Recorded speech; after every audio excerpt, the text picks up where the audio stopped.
Hello everyone, welcome to study group Pathshala. मैं उल्लास और आज की क्लास काफ़ी ज़्यादा इंपॉर्टेंट होगी। इसमें हम लोग डिस्कस करेंगे कॉमनवेल्थ गेम्स 2022 पर ऐसे को। और ये जो ऐसे होगा, निबंध होगा, ये काफ़ी ज़्यादा इंपॉर्टेंट है आप सभी के एग्जाम पॉइंट ऑफ व्यू से। तो इसको एक बार सभी लोग देख के जाएगा। Specially SSC, CGL, CHSL, MTS और अदर एग्जाम्स के लिए आप इसको तैयार कर सकते हो। और इसकी पूरी प्लेलिस्ट को जरूर एक बार देख के जाएगा, ताकि अगर कुछ भी टॉपिक आता है तो उसको आप अच्छे से कवर कर पाओगे। बाकी अगर कुछ नया टॉपिक भी आएगा तो जो मैंने टॉपिक सबको प्रोवाइड किए गए हैं उसी का डेटा आप यूज़ करके उसमें उसको और बेहतर तरीके से लिख सकते हो, राइट। बाकी आप इन बुक्स को भी ले सकते हो जो आपको ऐसे के लिए और पेशी राइटिंग के लिए दोनों के लिए मिल जाएगी। लेटर भी इसमें इंक्लूडेड है, तो इनको भी आप ले सकते हो। और साथ ही साथ यहाँ पे आपको सारे लेटेस्ट पैटर्न पर टॉपिक्स मिल जाते हैं। विद इन वर्ल्ड लिमिट सारे टॉपिक मिल जाएंगे। लोएस्ट कॉस्ट में बुक्स मिल जाएंगे आपको। एडिशनल 30% डिस्काउंट भी मिल जाएगा। तो डिस्क्रिप्शन दोस्तों लिंक दिया गया है, वहाँ से जाके डिस्काउंट रेट्स पर आप इन बुक्स को ले सकते हो, राइट फ्रेंड्स। तो चलिए शुरुआत करते हैं कैसे इस टॉपिक को आपको लिखना है, कैसे आप बेहतर तरीके से इस टॉपिक को लिख सकते हो। ठीक है, स्टार्टिंग यहाँ पे कुछ बेहतर तरीके से करने के लिए आप लोग किसी स्लोगन या कोटेशन वगैरह का यूज़ जरूर करेंगे, राइट। जैसे हम लोग यहाँ पे यूज़ कर सकते हैं कि खेल व्यक्ति को जीतने की प्रेरणा देता है एवं हार में लड़ने की हिम्मत। ठीक है, ये काफ़ी अच्छी लाइन है, इस चीज़ को इसको आप यूज़ कर सकते हो इस तरह से। तो ये पंक्तियाँ हमारे जीवन में खेल के महत्व को दर्शाती हैं। अब आपने जो लिखा है, कोटेशन लिखी है, उसको लिंक भी करना है आपके पैराग्राफ से। तो इस तरह से एक लाइन और उसमें ऐड कर दोगे इस तरह के, तो वो आपकी पैराग्राफ से लिंक हो जाएगी। ठीक है, तो इस तरह से आपको केवल कोटेशन नहीं लिखनी है, उसके साथ साथ उसको लिंक भी करना है अपने पैराग्राफ से, राइट। इसका भी ध्यान रखिएगा, राइट। इसके अलावा देखो, हाल ही में हुए कॉमनवेल्थ गेम्स का आयोजन 28 जुलाई 2022 से 8 अगस्त 2022 तक इंग्लैंड के बर्मिंघम में किया गया। ठीक है, यहाँ पे आप बेसिक इन्फॉर्मेशन इससे रिलेटेड बता दोगे कि जो कॉमनवेल्थ गेम्स का आयोजन हुआ है वो 28 जुलाई 2022 से 8 अगस्त 2022 तक रहा, और ये इंग्लैंड के बर्मिंघम में किया गया, राइट। कॉमनवेल्थ गेम एक अंतर्राष्ट्रीय बहु खेल प्रतियोगिता है जिसमें राष्ट्रमंडल खेलों देशों के एथलीट शामिल होते हैं। ठीक है, यहाँ पे आप बता सकते हो ये जो कॉमनवेल्थ गेम्स हैं ये अंतर्राष्ट्रीय बहु खेल प्रतियोगिता है। एक तरह से एक टूर्नामेंट होता है, एक कंपटीशन होता है जिसमें जो राष्ट्रमंडल देश होते हैं उसके ही एथलीट शामिल होते हैं, राइट। तो इसको यहाँ पे आप बता सकते हो। इसके बाद यह आयोजन पहली बार 1930 में हुआ था तथा तब से इसका आयोजन हर 4 साल में किया जाता है। ठीक है, यानी इसका जो फर्स्ट टाइम इसका आयोजन किया गया था 1930 में किया गया था। ऑफिशियली 1930 में इसको पहली बार खेला गया था, राइट। और तब से इसका आयोजन हर 4 साल में किया जाता है। ठीक है, तो इसको भी आप यहाँ पे बता सकते हो बेस्ट तरीके से। इसके बाद देखो, कॉमनवेल्थ गेम्स 2022 का आदर्श वाक्य गेम्स फॉर एवरीवन है, जिसका साधारण सा मतलब होता है सभी के लिए खेल। ठीक है, यहाँ पे आप इस तरह से बता सकते हो आदर्श वाक्य जो है कॉमनवेल्थ गेम्स का वो क्या रखा गया है। तो एक तरह से जो मोटो होता है वो क्या रखा गया है, गेम्स फॉर एवरीवन। ठीक है, गेम्स फॉर एवरीवन, इसका साधारण सा मतलब क्या है, सभी के लिए खेल। तो इस तरह से भी आप लिख सकते हो चीज़ों को बेहतर तरीके से, ताकि अच्छे से वो चीज़ें समझ में भी आए, राइट। तो इस तरह से इंट्रोडक्शन आप लिख लोगे बेस्ट तरीके से। तक आई होप फ्रेंड्स आप लोग को क्लियर हो गया होगा कैसे इस टॉपिक का इंट्रोडक्शन आपको लिखना है, राइट फ्रेंड्स। इसके साथ ही साथ फ्रेंड्स आप एसएससी सीएचएसएल के डिस्क्रिप्टिव बैच को ज्वाइन कर सकते हो, जो आप लोगों के लिए काफ़ी ज़्यादा इंपॉर्टेंट होगा। यहाँ पर आपको सारे जो टॉपिक्स हैं वो कवर करा दिया जाता है, जो रिसेंट टॉपिक हैं। साथ ही साथ जो आपको पूरा सिलेबस कवर कराया जाता है। यहाँ पर आपको सारी लाइव क्लासेस भी मिल जाती हैं, आपको रिकॉर्डेड वीडियोस भी मिल जाते हैं। साथ ही साथ आपको स्टडी मटेरियल भी यहाँ पे मिल जाता है। तो डिस्क्रिप्शन दोस्तों लिंक दिया गया है, वहाँ से जाके आप एसएससी सीएचएसएल टियर 2 के डिस्क्रिप्टिव बैच को भी ज्वाइन कर सकते हो, राइट फ्रेंड्स।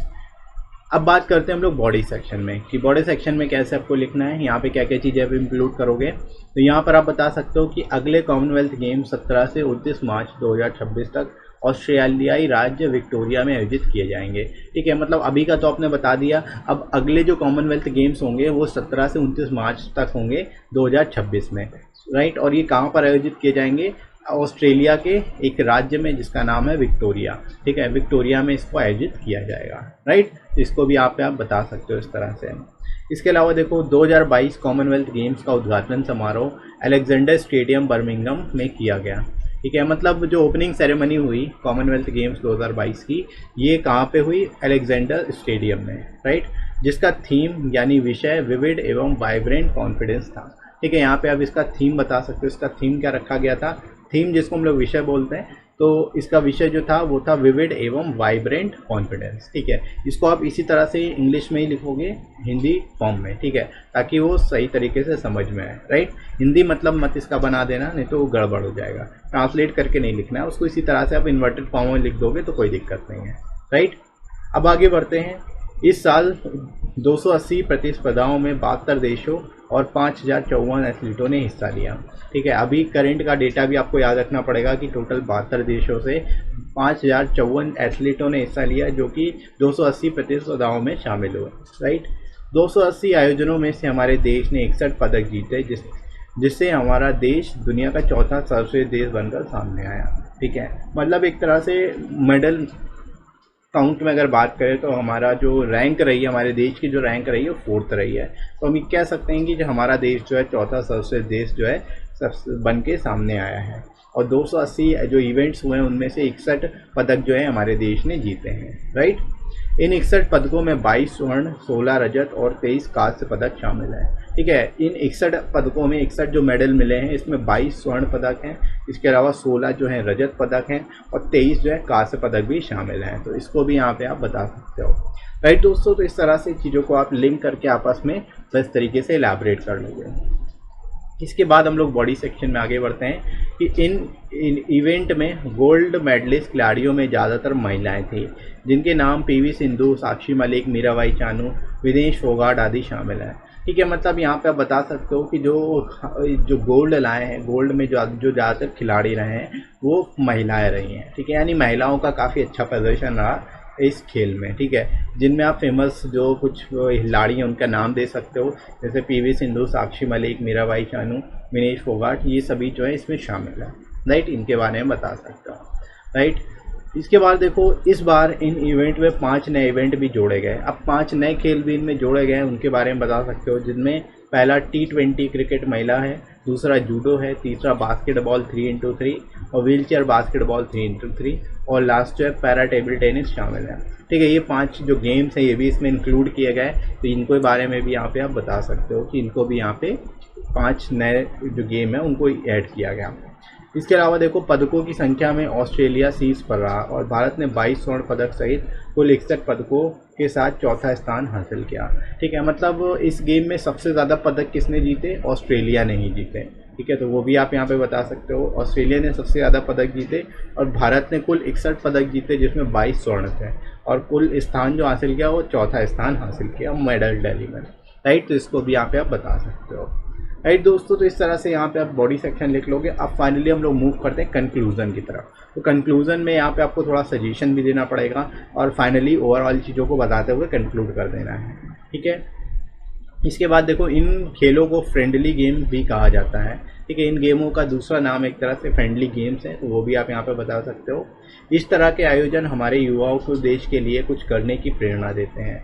यानी इस तरह के जो इवेंट होते हैं वो हम सभी के लिए काफ़ी हेल्पफुल होंगे, हमारे युवाओं के लिए स्पेसिफिकली, क्योंकि उनके अंदर जो है एक तरह से कुछ करने के लिए, अपने देश के लिए कुछ करने के लिए एक प्रेरणा के रूप में सामने आते हैं। राइट, यह खेलों के प्रति हमारे समाज की सोच पर भी सकारात्मक प्रभाव डालते हैं। ठीक है, हमारे समाज में क्योंकि खेलों को उतना ज़्यादा इंपॉर्टेंस नहीं दी जाती है।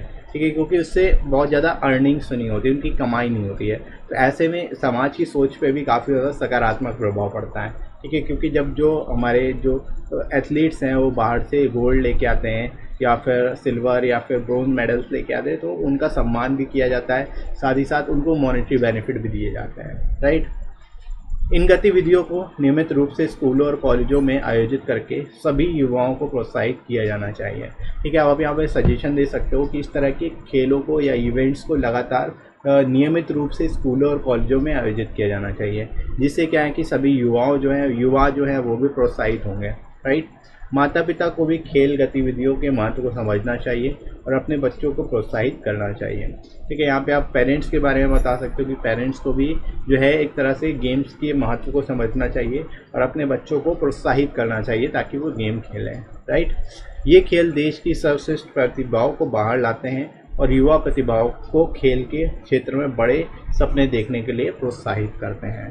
ठीक है, मतलब खेलों के माध्यम से ही जो है जो प्रतिभाएं हैं वो बाहर आती है, जो टैलेंट है, जो ग्रेट टैलेंट है वो बाहर आते हैं और एक तरह से जो युवा प्रतिभा है जो यंग टैलेंट है वो भी एक तरह से इस क्षेत्र में बड़े सपने देखकर कुछ बेहतर हासिल करना शुरू कर देते हैं, उनको ये एक तरह से प्रोत्साहन मिलना शुरू हो जाता है, राइट। तो इस तरह से दोस्तों आप इस टॉपिक को बेस्ट तरीके से लिख सकते हो और आई होप आप लोग को समझ आ गया होगा कैसे लिखना है, क्या क्या चीज़ें आप इसमें इंक्लूड करोगे, राइट। तो यहाँ तक आई होप आप लोग को सारी चीज़ें अच्छे से समझ आ गई होगी।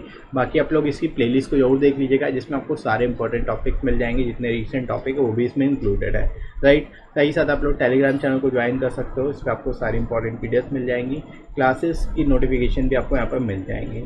और साथ ही साथ ये वीडियो आपको कैसा लगा कमेंट करके जरूर बताइएगा। वीडियो हेल्पफुल लगा हो तो लाइक करिएगा, इस वीडियो को शेयर करिएगा अपने सभी दोस्तों में और सब्सक्राइब कर लीजिए चैनल को अगर आप में कोई नया है तो, राइट फ्रेंड्स। तो अभी के लिए इतना ही, नेक्स्ट मिलते हैं अगली क्लास में। Thanks for watching.